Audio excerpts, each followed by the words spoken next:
Welcome back to Good Morning Trinidad and Tobago on CTV and Talk City 91.1 FM. It is that time where we go over to Tobago to see what is happening there. And well, emergency responders in Tobago received additional training to strengthen the island's resilience in the event of a disaster. I have joining me this morning Mr. Alan Stewart, who is affiliated with the Tobago Emergency Management Authority. Good morning, sir. Good morning. How are you doing this morning? I am doing pretty well indeed. I am not too bad. I want to start by getting some more information about the training that the emergency responders in Tobago would have received. What we did over the past 2 weeks is that we started a series of training, one dealing with the community itself. It was called the Community Climate Change Risk Reduction Mapping Exercise, which allowed us to go into the communities of Tobago, looking at various institutions across the island that has a purpose and a contribution to make as it relates to these communities. So what we did, a number of these trainees, we had a 4 days program where we looked at the risks that the communities were exposed to, allowing them to be able to look at some of the hazards that are embedded in the community. So the focus was to look ideally at 3 major communities that we felt that were at critical risk. These communities were Kendall, Argyle, and Roxborough. In the past, we would have identified over 20 high-risk communities, and we started this project way back in 2007. However, we were able to now do mapping for at least 12 of those communities, so it was critical that when we look at the entire island, that we focus our attention on the Kendall Argyle area. Now, what is interesting here is that through the Ministry of Planning and Development, they were able to bring a special type of methodology as to how you can collect data, more focusing on climate smart initiatives that will allow you to be able to look at a subset of different hazards and also resources that are in the community, looking at these things where we can able to now influence policy as to what needs to be changed. Clearly, we are living in a period that is absolutely necessary that we now look at strengthening our public investment systems. But also, it must drill down to the community itself, where persons in the community must know what are the risks they are exposed to as it relates to climate change. And therefore, they themselves can look at their homestead. Communities can identify where the risk factors are. For example, where their special needs are located. How to better see after those persons that are at greater risk. So this is what we did over the past the 4 days, that we're able to look at 2 days of in-house training, understanding the methodology. This was supported by the EU, the European Union Fund, that was able to afford the facilitators to come to Tobago and provide us with the type of training that was necessary. You talked about the risks that some people in these 3 communities would be exposed to. Can you tell me some of those? Some of them are just could consider to be sharp. You look at the setback from these communities are shoreline communities. And for example, if we have a hydrometeorological event like a hurricane or a storm that is very ferocious, what you observe is that some of these persons are living on the shoreline. Storm surge they can be affected by storm surge. They can be look at wind type events, being in a saline environment. Some of their roofs are just not capable of dealing with the type of winds that these storms can be generated, against the risk of them having their properties and their roof not well pinned together. So it was important for us to point that out. Another major area is that of drainage. Inadequate drainage in some of these areas are contributing significantly to flash flooding that they will experience. So we're able to point that out. Some of it was critical in that the communities themselves were able to highlight where some of the challenges are and where those borderlines lie. For example, you have drainage, roadways, retaining walls that are that of the division of within the Tobago House of Assembly. Let me say this will be in the case of DIQE, which is the Division of Infrastructure, Quarries and the Environment. And therefore, that information now, we are able now to pull it, pass it back to the division for them to understand what is going, like underpass, overpass. These bridges need to be inspected in a particular manner to ensure that the livelihood of the bridge itself, the sustainability of it, is well within an area where you can say, well, it is well taken care of over time. How many people were trained?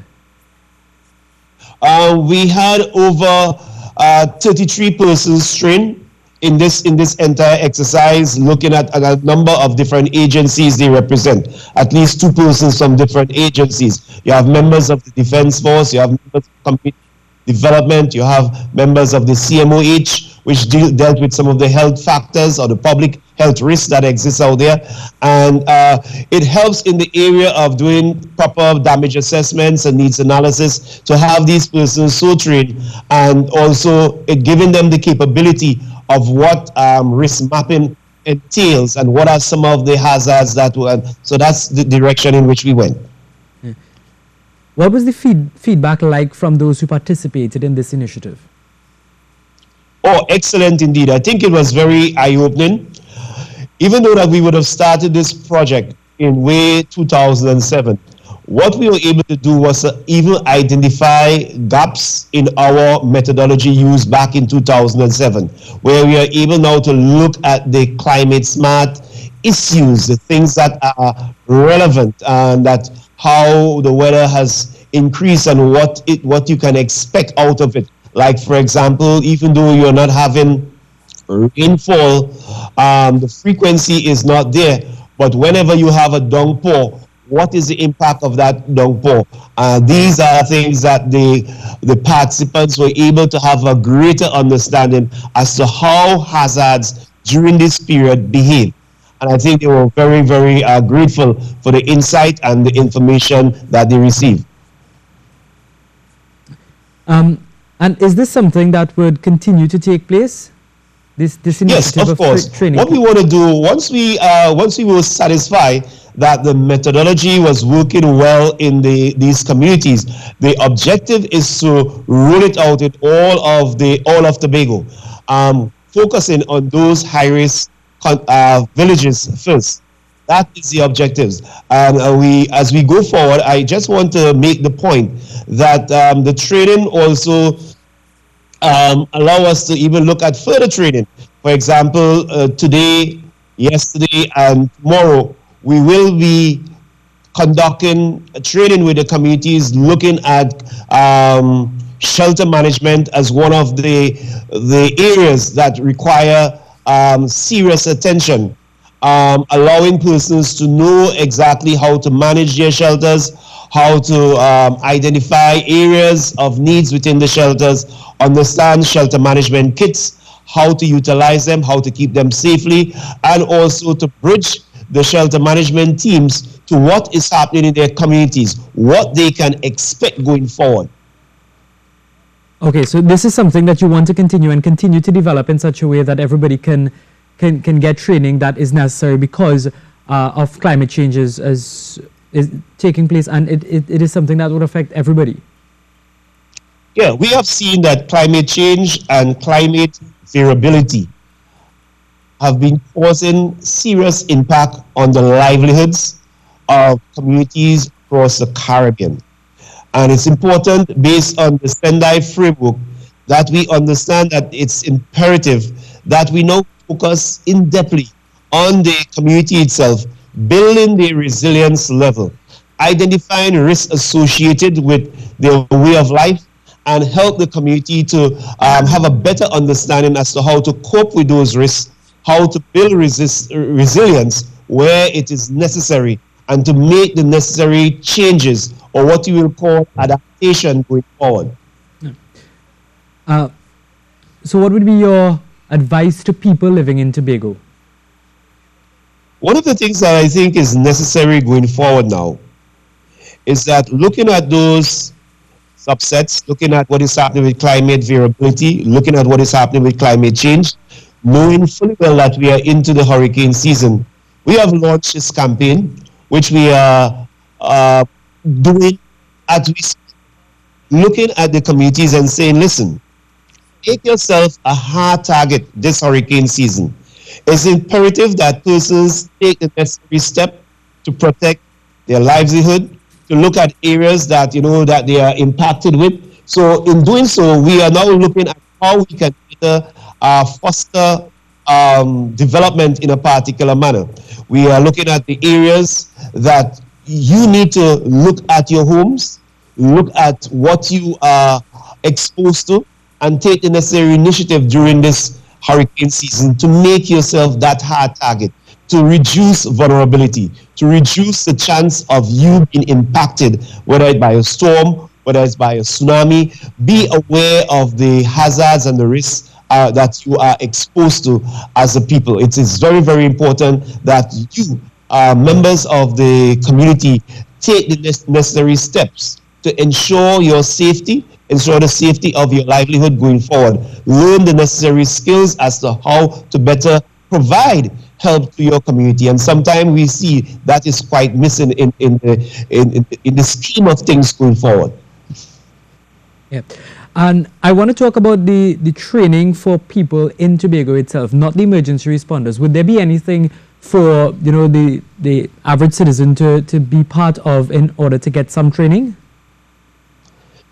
Well, as I indicated earlier, this is what we are doing right now. Shelter management is sheer volunteerism. And one of the things we are doing both today and tomorrow is allowing persons to, the average Joe in the community, to be able to come forward, receive training. One of the things as it relates to shelteree is to help them to understand, if I am a shelteree, how do I behave? How do I deal with my being a shelteree to go to a shelter? What are the procedures? What are the way in which the shelter is managed that I will have to conform to? And even if you are providing service to your community, it needs to be very well done and in order. One of the things that we observed going back into 2004 and 2005, a number of persons came forward to assist.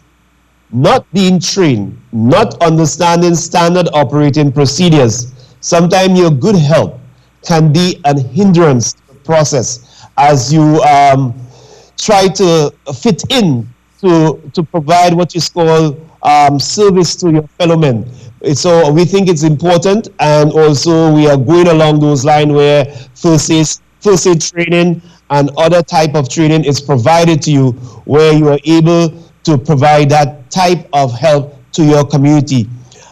Even looking at communications and how do you communicate reports, how do you help your neighbor, how do you identify persons that are at risk within your community that you wish to assist within your home, what are the things that you look forward to, how do you better prepare your emergency kit.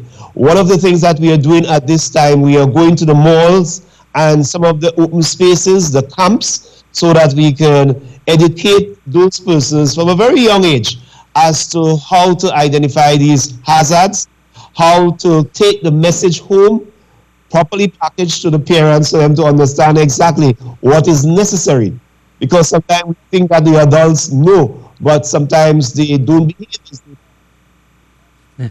Mr. Alan Stewart, I would like to thank you for joining us this morning and telling us about the wonderful work that you all in Tobago are doing, because it is important for us to know what to do in case of an emergency. And hopefully this initiative, as you said, would continue. And, you know, Trinidad would take part in as well and, you know, train people in such a way that you know, we have 300 square kilometers, and therefore Tobago become a very good test case for looking at practices, seeing how they work, and then you can roll it out to the entire country. And we have been doing so for quite some time, and I think it is working well. And it's all what you call think global and act local. So you adopt things and you make the necessary changes, and implementation truly will work in a wonderful way. All right, thank you very much, Mr. Alan Stewart of the Tobago Emergency Management Agency, for joining us. This is Good Morning Trinidad and Tobago. We take a break and come back with more.